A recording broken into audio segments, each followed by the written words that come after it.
Omega three fatty acid क्या है? इसकी कितनी अक़साम हैं? किन खानों में पाया जाता है?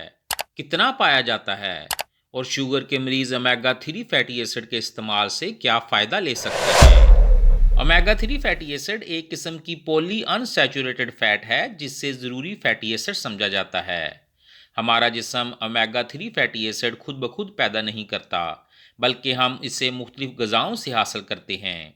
ओमेगा थ्री फैटी एसिड की कई अक़साम हैं, लेकिन तीन सबसे अहम हैं।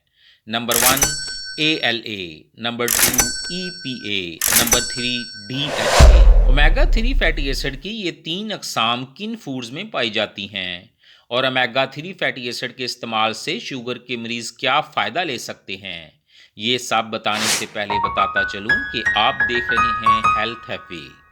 ओमेगा थ्री फैटी एसिड लेने से ज़ैबितस के मरीज़ 6 तरह से फ़ायदा ले सकते हैं। नंबर वन, इंसुलिन सेंसिटिविटी में बेहतरी। ओमेगा थ्री फैटी एसिड खुलियात में इंसुलिन सेंसिटिविटी को बेहतर बनाते हैं, जिससे जिस्म में इंसुलिन के बेहतर रद्द-ए-अमल में मदद मिलती है। नंबर टू, अंदरूनी सोजिश में बेहतरी। ओमेगा थ्री फैटी एसिड के इस्तेमाल से ज़ैबितस की वजह से पैदा होने वाली जिस्म में अंदरूनी सोजिश को कम करने में मदद मिलती है और ग्लूकोज मेटाबॉलिज्म में बेहतरी आती है। नंबर थ्री, दिल की सेहत में बेहतरी। Omega three fatty acid triglyceride को कम करते हैं, ब्लड प्रेशर को कम करते हैं, जिससे दिल की सेहत में बेहतरी आती है। नंबर फोर, दिमागी सेहत में बेहतरी। DHA omega three fatty acid दिमागी सेहत और अलमी काम के लिए बहुत अहम है, क्योंकि ज़ैबितस के शिकार अफराद को अलमी जवाल और भूल जाने का ज़्यादा खतरा होता है। नंबर फाइव, आंखों की सेहत में बेहतरी। ओमेगा थ्री फैटी एसिड अच्छी बसारत को बरकरार रखने के लिए अहम है। बढ़ती उम्र के साथ बनाई का कम होना और रात को कम नजर आना इस किस्म के खतरों से निपटने के लिए भी अहम है। नंबर सिक्स, मूड में बेहतरी। कुछ स्टडीज से पता चलता है कि EPA omega three fatty acid depression और ख़राब मूड को कम करने में मदद कर सकते हैं। अब वो कौन सी फूड्स हो सकती हैं जिनसे हम ओमेगा थ्री फैटी एसिड हासिल कर सकते हैं? Number one, fatty fish. Salmon fish, tuna fish, mackerel fish omega three fatty acid का एक अच्छा ज़रिया है। 3 आउंस सैल्मन फ़िश में तकरीबन 1.2 से 1.8 ग्राम तक EPA और DHA omega three fatty acid पाया जाता है। और 3 आउंस ट्राउट कुक्ड फ़िश जो पाकिस्तान में भी दस्तयाब है, इसमें 0.6 से 1 ग्राम EPA और DHA omega three fatty acid पाया जाता है। आप इस मछली को हफ्ता में कम अज़ कम 2 मरतबा ग्रिल करके इस्तेमाल कर सकते हैं। नंबर टू, फ्लैक्स सीड्स और chia seeds. Omega three fatty acids ALA से भरपूर होते हैं।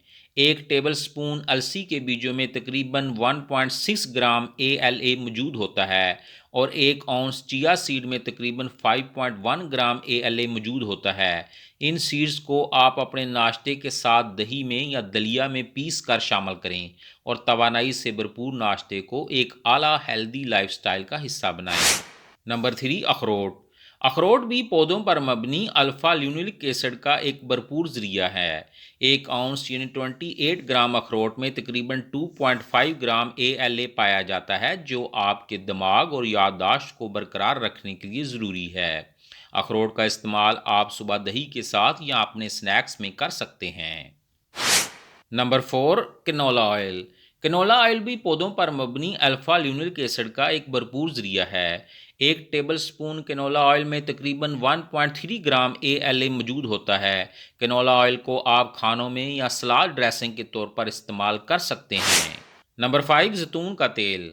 जैतून के तेल में भी थोड़ी मकदार में यानी 0.1 ग्राम अल्फ़ा ल्यूनुलिक एसिड 1 टेबल स्पून में पाया जाता है। जैतून के तेल का इस्तेमाल आपकी खुराक में एक सेहतमंद इजाफा हो सकता है। नाज़रीन, इन मुख्तलिफ फूड्स को आप अपनी खुराक में शामिल करके अपने दिमाग को तंदुरुस्त, आँखों को सेहतमंद और दिल की सेहत को बेहतर बनाने में कामयाब हो सकते हैं। लिहाजा इन खुराक को अपनी रोज़मर्रा की ज़िंदगी में शामिल करें और हमेशा सेहतमंद और खुश रहें। ग़िज़ाइयत के इस सफ़र में हमारे साथ शामिल होने का शुक्रिया।